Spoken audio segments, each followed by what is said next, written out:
ไม่ตอกมันไม่ตอกมันติวมันตายพี่น้องตอกติวตายนี่มันสิบ่ค่อยได้ผลเขาก็หักทิ่มมองได้ติวตายแม่นเฮาสารไปมันก็ดีดออกหรือมันสิเป็นเสียนกดลงไปนี่คือก็มันเป็นเสียนเวทให้ปักมือเขาได้เนี่ยเพียงแต่เขาสีนั่นสิมันก็หักกระดีดละทำไมหักทิ่ม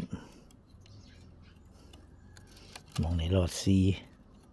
33หลอดซีมองเนี่ย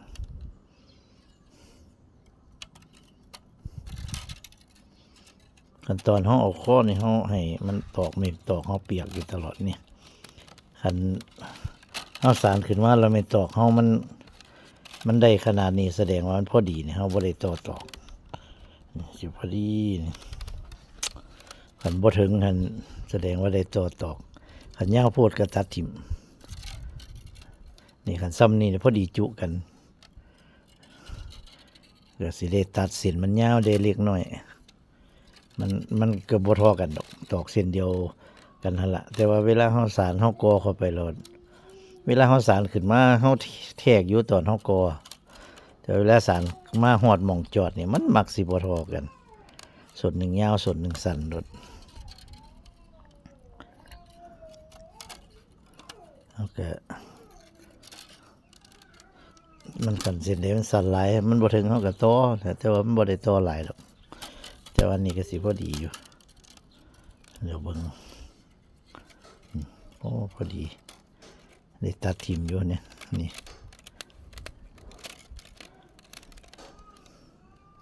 เพราะว่าของนี่คันเฮาสิปล่อยมันขึ้นไปเลยนี่คอมันสิตั้งพดเฮาให้มันลงจักหน่อยนี่เฮาสานนี่มันลงจักหน่อยเพื่อให้มันลงเพื่อให้บามันลงจักหน่อยมันค่อยสิของเฮาก็สิทรงป้อมกว่าเก่าคันเฮาสานไปเลยโดยเฮาบ่กดลงนี่มันสินั่นเฮ็ดให้ของเฮาทรงอยากเป็นโศกโลกนะเฮาบ่มักทรงโศกโลกเพราะว่าก็มันสิเป็นจังซี่หั่นของหน่วยนี้เฮาก่อกดตอนปลุกแจมันเข้าเร็วโพดปลุกแจเข้าเร็วโพดมันเลยออกมาทรงนี้นี่ทางด้านข้างมันออกบ่หลายปกติด้านข้างมันต้องออกกว่านี้เพียเนี่ยมันออกซ้ำนี่ตัวนี้ตอกตัวนี้มันก็สิได้อันนั้นลงกว่านี้พื้นทรงของ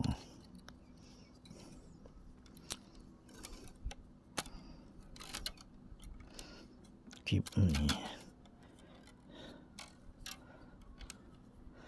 เวลาเขาสารแล้วเขาจัดตอกสารลงมาเนี่ยขันมันขึ้นมาเริ่มเสียเอาบามันละเวลาจัดนี่เขาจัดทั้งพี่น้ำเนี่ยจัดสองทางขันทำมาจัดแต่ทั้งเดียวนี่ทั้งนี้ดีดขึ้นรอบหนามากกับโบลงอีกเพราะฉะนั้นต้องใส่ใจนี่เริ่มต้นที่เขาสารไว้นี่เขากดไว้ซะก่อนแล้วเขาก็มาจัดตัวนี้ขันบอสันเขามาจัดแต่ตัวนี้เลยตัวนี้ดีดขึ้นรอบหนามากกับจัดโบลงแล้วบัดนี้เพราะว่ามันเริ่มขึ้นสูงแล้วเด้มันอ่อมแล้วเด้จัดให้มันเสมอกันเทคนิคเล็กๆน้อยๆเราต้องพิจารณาไปนำใส่ใจไปนำสำหรับผู้อยากเฮ็ดเป็นอันผู้เบิ่งซื่อๆก็ เบิ่งไปเรื่อยๆนี่มันจะเป็นลักษณะเนี่ยขนาดเฮาว่าเฮากดท่อนั่นแหละมันยังดีดไว้อยู่นี่รอบต่อมาก็บ่ลงแล้วบัดนี้โอ้เป็นสิหน่อยบอกก็เป็นในเบิ่งเป็นตัวอย่างรถเนี่ยเวลาเฮาจัดไปมันก็สิเลียนเข้าไปของมันเรื่อยๆจังซี่แหละเฮาจัดหม้องนี้ลงมันก็สิย้ายไปหม้องทางหน้าอยู่จังซี่ดีดออกอยู่จังสิ่งที่สิเอามันอยู่ก็คือน้ำเอาน้ำมาใส่ไว้น้ำมาหดให้มันเปียกๆไว้ นาดเราพยายามกดพร้อมกันทั้งหน้าทั้งหลังอยู่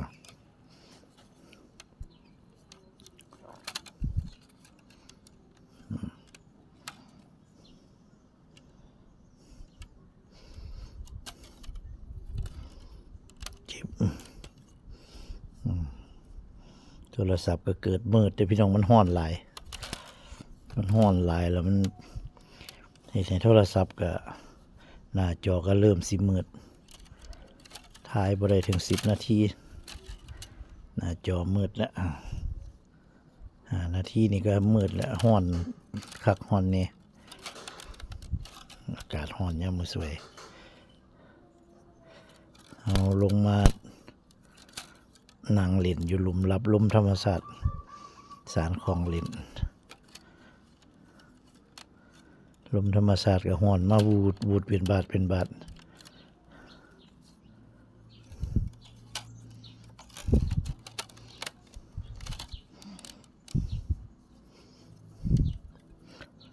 ช้านี่ก็มีพ่อใหญ่หนึ่ง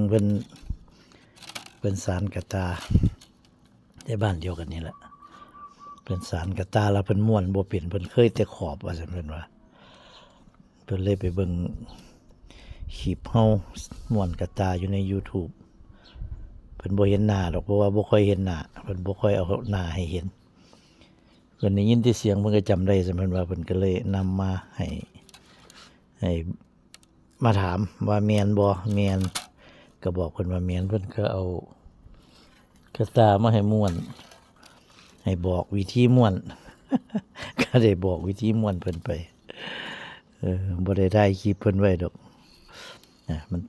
นั่นล่ะเฮาก็สุดตอกแล้วเฮาก็มาต่อคือเก่าล่ะในวิธีต่อกดลงไปแล้วก็ต่อบัดนี้ก็สิเป็นการไผ่กาวล่ะพี่น้องบัดนี้มันขึ้นมาสูงปานนี้แล้วก็ไผ่กาวมันอ้อมบ่เข้ามันอ้อมยากมันอยากอ้อมยากแล้วเฮาก็ไผ่กาวมันก็สิจัดง่ายกว่าไผ่กาวมัน3 เซน3หลอด3คือกันน่ะ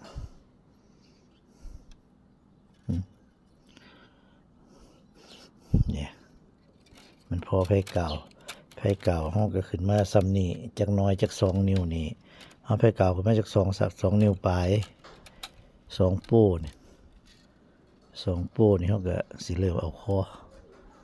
สำหรับคลิปนี้ก็ให้เบิ่งตอนสารเนี่ยสารตอนอ้อมปากเนี่ยเอาทรงเนี่ยอ้อมปากเอาทรงเข้าให้พี่น้องเบิ่งคลิปต่อไปก็สิเอาเป็นไผ่กาวให้เบิ่งเด้อพี่น้องเด้อเริ่มไผ่กาวว่าเฮ็ดจังไดไผ่กาวสำหรับคลิปนี้ก็สวัสดีครับ